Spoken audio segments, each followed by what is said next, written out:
Hoje o programa tá bem diferente. É aquele programa onde a gente vai sentir um pouquinho de borboletas no estômago, sabe? Pois é, num ambiente onde tem uma vida incrível, onde ele é transformador, cheio de beleza e uma natureza inexplicável.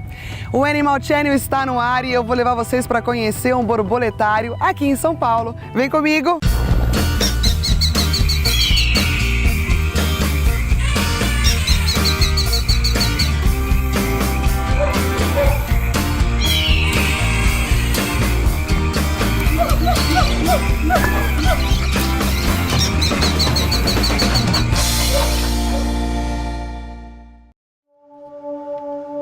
Borboletário Águias da Serra, localizado na estrada da Ponte Alta, em Marcilac, é o maior borboletário privado do Brasil e o primeiro da cidade de São Paulo. Encontra-se dentro do novo polo de ecoturismo, em uma área de proteção ambiental do Parque Estadual da Serra do Mar. Eu estou com a Deise, arquiteta e paisagista, idealizadora do borboletário.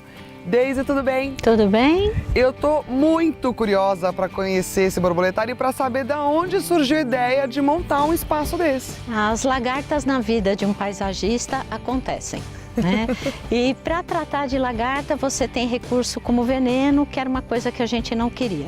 Então, estudando um pouco mais a fundo, a gente conheceu a microbiologia da borboleta e foi se apaixonando e vendo que como informação, como método de transformação ambiental, ele era muito bom para a gente trabalhar com criança. Então, nós montamos esse borboletário para favorecer com que a criançada conhecesse. E essa é uma curiosidade, porque você falou em veneno, paisagismo, isso acontece ainda hoje? Ou é uma coisa que as pessoas estão cada vez se conscientizando mais em trabalhar de uma forma diferente?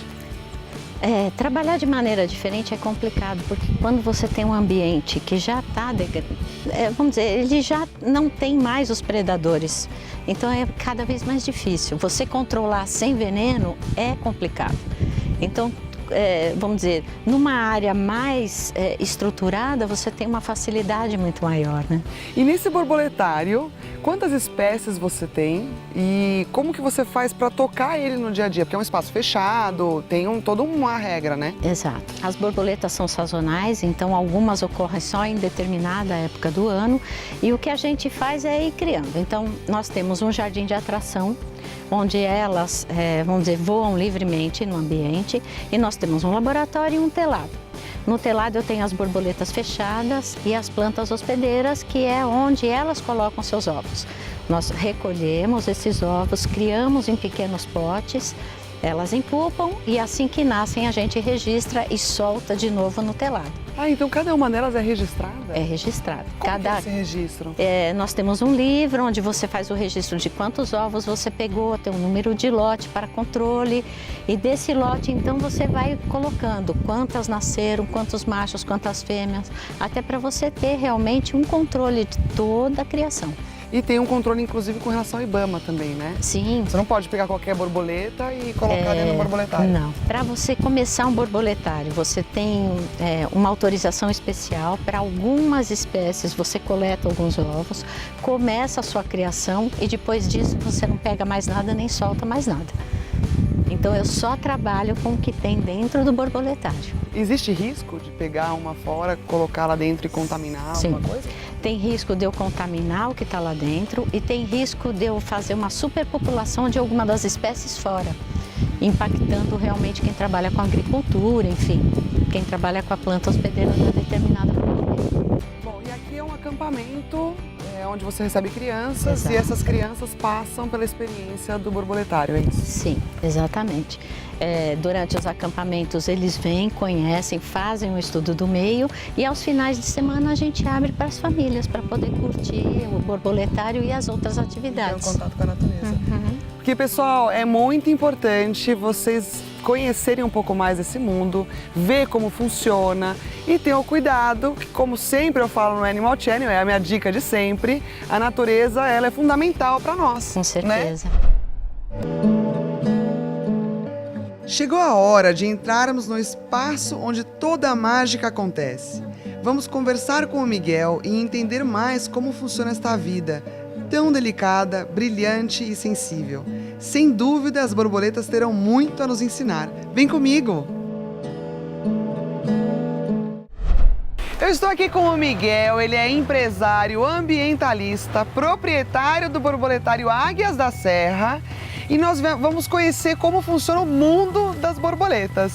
Miguel, tudo bem? Tudo bem, é um prazer receber vocês aqui. O prazer é nosso do Animal Channel em conhecer mais sobre as curiosidades das borboletas. E a minha primeira pergunta, assim, a minha maior dúvida vamos lá. A seguinte. A borboleta, quando ela coloca o ovo, a lagarta coloca o ovo, como que funciona? Por onde começa? Tem algumas dúvidas aí, né? Mas é a borboleta que coloca o ovo, né? A borboleta começa o ovo e aí vai o ciclo. O ovo vem a lagarta, aí vem o casulo, né? Aí nasce a borboleta. E nesse ciclo todo, o ambiente ele é influenciado? Existe alguma planta específica para cada espécie? Cada borboleta se alimenta apenas de uma espécie de plantas, né? Então tem uma borboleta que só gosta de bananeira, né? Tem borboleta que só gosta de couve, né? Então você tem vários tipos de borboleta que se alimentam de uma única espécie. E aí, quando você fala que ela se alimenta só da bananeira, quando o ovinho dela é colocado na bananeira? É colocado na planta que... Então a borboleta, ela acha a planta alimento dela, então ela coloca o ovo sabendo que lá o filhotinho dela está na planta que ela deve se alimentar. Aí o ovinho vira uma lagarta bem pequenininha e ela vai crescendo até uma lagarta bem grande, onde ela vai encapsular. E nesse processo de encapsular, o que ela precisa? Ela precisa de bastante energia? Não, na fase de lagarta, ela se alimenta muito. Ela não enxerga, a única função dela é se alimentar, então ela se alimenta muito. Então ela aumenta o tamanho dela muitas vezes, né?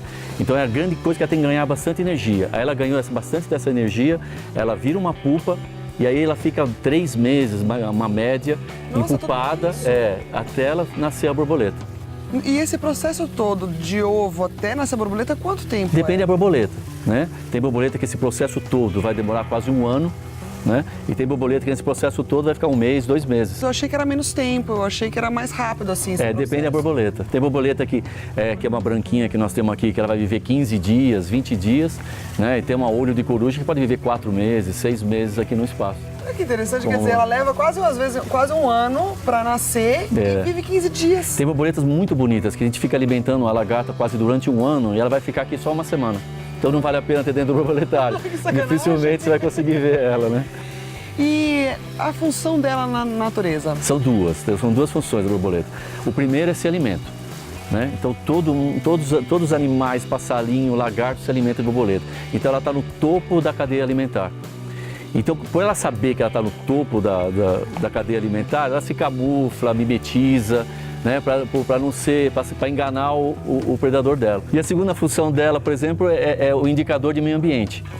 Então, por exemplo, se você encontra essa borboleta aqui, significa que esse espaço aqui é um espaço protegido, que não tem poluição, entendeu? Não chegou gás carbônico de combustíveis de carros e tal, quer dizer, então aqui é protegido. Então então eu falo assim, se esse lugar tem essa borboleta, esse lugar aqui é um lugar limpo. Tanto que muita borboleta que você encontra aqui, você não vai encontrar no centro de São Paulo, ou os jardins, porque lá a poluição é maior. E aí não permite com que ela se reproduza e tal, então ela não tem... Eu notei que o ambiente é fechado, obviamente, para elas não saírem. E tem umas frestinhas assim na grade. Quando chove muito, como que acontece? Elas se escondem? Como é que elas sobrevivem quando chove muito? É como se ela tivesse... Aqui é um pedaço da natureza, né? Uhum. Então, por exemplo, se ela tivesse na natureza, se tiver de 100 ovinhos que nós pegamos, se tivesse na natureza, só 3% vai virar borboleta. Aqui no borboletário nós fechamos uma mata natural dela, tá? E por ter fechado essa mata, de cada 100 ovinhos, 98% vai nascer borboleta. Vai nascer uma borboleta. Então você vai ter muita borboleta. Então, e se chove alguma coisa, ela vai se esconder embaixo das folhas, entendeu? Como ela faz na natureza, porque aqui é a natureza dela mesmo. E a asa dela tem alguma substância, alguma coisa, óleo, não sei, que ajuda a proteger ela? Na chuva ela tem alguma substância que a gota não vai, que nem o algodão, né? Vai absorver, ela não deixa absorver muito. né? Mas ela para. Se estiver chovendo, ela para de asinha para baixo e tal e espera a chuva passar para ela poder sair de novo. Gente, eu tenho tantas curiosidades no mundo das borboletas. Outra coisa, elas se alimentam de plantas com veneno ou... Então, nós temos uma borboleta, tem a borboleta que se alimenta só de ortiga, né? E ortiga no laboratório é difícil trabalhar, então o biólogo tem que colocar luva e tal para poder trabalhar, para dar o alimento para ela. Tem a borboleta que se alimenta de planta venenosa, né? Então, que é a monarca, né? Então ela se alimenta de uma planta que, se um animal comer, por exemplo, aquela planta, ele pode morrer. Então ela só se alimenta dessa. Então o que acontece? Aí o passarinho, como sabe que ela se alimenta dessa planta venenosa, não come ela. Porque, não, essa aí não, eu não vou comer ela porque senão eu vou morrer. E a monarca é aquela amarelinha com Isso. Ela é muito conhecida que ela faz o trajeto do Canadá até o México. Né? Nossa, como que ela faz esse porque ela sai do inverno e vai até o sol do México. Aí quando muda o tempo ela volta para o Canadá de novo. Mas só que o que eles dizem é o seguinte, que vem o pai e volta o neto, né? Com certeza, porque ele volta o bisneto, nem neto, ele volta o bisneto, porque o tempo de vida dela, né? Agora, no caso dessa monarca, é interessante também que aí a natureza é muito sábia, né? Então, se o passarinho não come ela, ninguém come ela, então ela vai ficar à vontade. Mas ela é predada por uma vespa. Então, o que acontece? Ela está na natureza, a vespa vem, dá põe uma picadinha e coloca o ovinho dentro dela. E ela continua normal, se alimentando e tudo. Na hora de nascer, em vez de nascer uma borboleta, nasce uma vespa. Entendeu? Não acredito, eu não sabia. E é muito predada, é muito predada. Se eu pegar uma borboleta fora, ela vai estar predada. É muito predada. Então, e essa vespa, ela faz o que depois? Ela faz a vida dela de vespa, né? Ela continua... E ela é alimento de outros animais. O veneno, enfim, não tem... Gente, que coisa incrível! E a vespa e a abelha que são responsáveis pela polinização. Não é a borboleta é 2%, 3% só que poliniza. Gente, eu tô chocada com essa informação, nunca imaginei, nunca imaginei. Com a natureza ela é sábia. É sábia, né? É sábia, então tem uma espécie que nasce uma mosca, então tem várias coisas.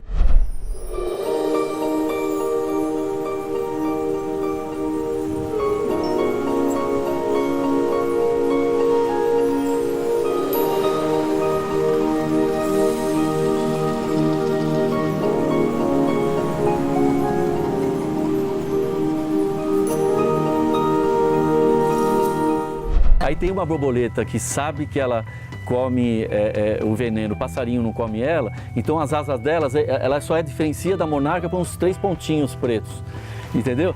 Então aí o passarinho fala, essa é monarca, eu não vou comer, mas se alimenta de outra planta. Olha! Ela não se alimenta daquela planta venenosa. Mas daí ela vira uma presa para essa outra que vai e coloca o ovinho dentro dela. Também tem, depende ela vai ter outra predação, né? Em termos de tempo, então quando é inverno, quando é verão, quando no inverno você... As espécies mudam, né? As espécies mudam, então você tem borboleta que no inverno ela se recolhe, então ela, dentro do caso da pupa ela vai ficar um tempo maior, né? Até esperar passar o inverno. E tem umas que gostam do inverno, ela vai soltar a borboleta mais ou menos no inverno. Mas geralmente o inverno é bem baixo. E na primavera, então se o tempo está seco, tem uma certa borboleta que não vai querer. Então dentro desse borboletário aqui nós temos mais ou menos 4 cantos. Um mais úmido, um mais seco, entendeu? Um mais escuro. Então vocês viram no canto lá de baixo, ela tem uma escuridão, que é porque a olho de coruja prefere um lugar mais escuro. Ela não gosta de lugar muito claro. Então aqui dentro você tenta reproduzir o habitat dela. Para poder ter as diferentes espécies. Isso. E o tempo influencia em termos assim, quando está muita luz, elas gostam mais da luz, elas aparecem? Então depende da borboleta. Vai depender da borboleta. A borboleta ela precisa de sol. Se ela não tiver sol, ela não bate as asas. Então ela precisa da energia do sol para ela bater as asas. Então, por exemplo, o borboletário em dia de chuva nós não abrimos. Porque senão ele vai entrar aqui e vai ter uma reclamação, não tem borboleta. Cadê as borboletas? Porque ela não tem o sol, entendeu? Então ela precisa do sol para a motriz dela ela funcionar. Olha só, e tem uma em você agora, ó. E elas se ambientam, elas ficam tão à vontade aqui que elas pousam na gente. E tem, como você viu também, aqui tem a instaladeira, tem uma das que nós temos aqui, né? Que faz um barulhinho. Ela parece um curto-circuito de fios, né? Então é a fêmea chamando o macho, ela bate a patinha nas asas, então vai aquele barulhinho de... É muito legal, para chamar a fêmea. Então tem vários tipos de borboleta, né? Perfeito. Miguel, eu tô encantada. Eu quero continuar andando mais um pouco aqui, sabendo um pouco mais das curiosidades. Vamos passear? Vamos sim, vamos sim. Encerramos o Animal Channel de hoje conhecendo um pouco mais sobre o universo das borboletas. Você ficou curioso? Quer conhecer mais sobre as borboletas? Siga a Ana Botelho _oficial no Instagram e acompanhe os bastidores e demais informações. Mas olha só, não poderíamos terminar este programa sem antes contar para vocês o verdadeiro significado das borboletas. Considerada símbolo da transformação, faz referência à metamorfose, ou seja, à renovação, que traz consigo a felicidade, a beleza e o crescimento. Bom, ficamos por aqui. Eu vejo vocês no próximo programa. Até lá!